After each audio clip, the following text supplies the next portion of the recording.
Schumer and Jeffries and their colleagues fear political retribution from the far-left activists in their party more than they fear the consequences of keeping the government closed for weeks on end. They fear that personally for their own political future, and they care more about that than they care about SNAP benefits flowing to hungry families, about air traffic controllers being paid so they can keep the skies safe, Border Patrol troops, and all the rest. It pales in comparison, and this is a simple summary that is a simple fact. It is extremism on the left that is the direct cause of American suffering right now.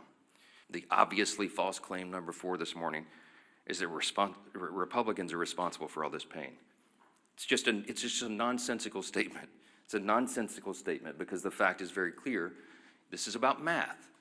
Republicans need at least 7 Democrats to join us. We only have 53 Republicans in the Senate.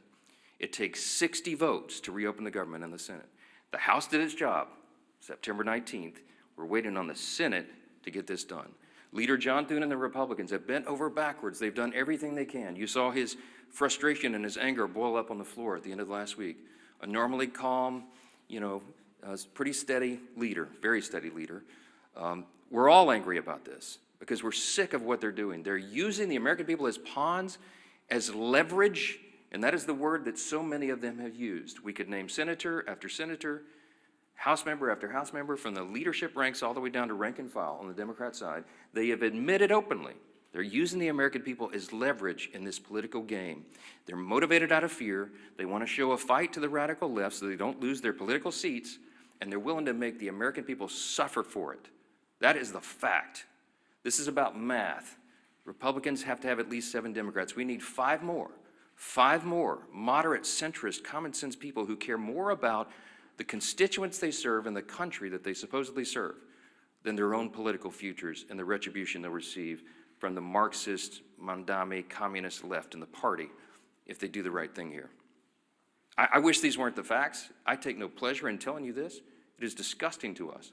But there's no other way to candy coat this, to make it any prettier than it is. So we're now entering the 5th week of this Democrat shutdown, and it's for one reason. Democrats made a deliberate choice to keep the government closed. The shutdown will only end when those same Democrats make a deliberate choice to open it. The entire country is calling and waiting on just 5 more Senate Democrats to come to their senses and do the right thing. We are pleading with them to do so. This is not a game. The solution is sitting right in front of them. Pass the clean CR, end this madness, and open the government.